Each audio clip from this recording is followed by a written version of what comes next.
Umarangkada na rin sa himpapawid ang political advocacy ng mga political parties. Layo nitong ipabatid sa mga mamamayan ang mga plataforma ng bawat partido.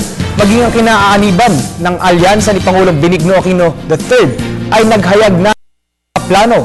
Narito ang report ni Edwin Eusebio, bahagi ng ating Hatol ng Bayan.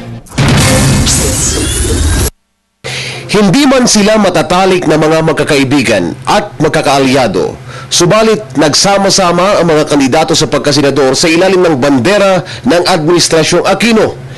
Ito ay bunga ng iisang paniniwala. Ito ay sa lakas ng pag-endorso ng leader na si Pangulong Noynoy Aquino.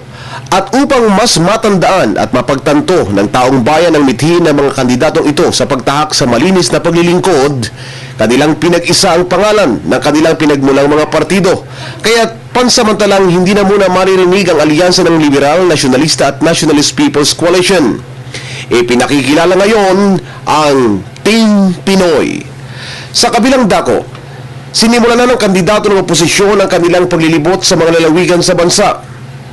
Ito'y para ipaabot rin sa mga mamamayan ang kanilang mga plataforma. Samantala, hinimok naman ng Commission on Elections ang mga may katanungan na makipag-ugnayan sa kanila. Ito ay para maikasana ng komisyon ang pag-iimprenta sa mga balota.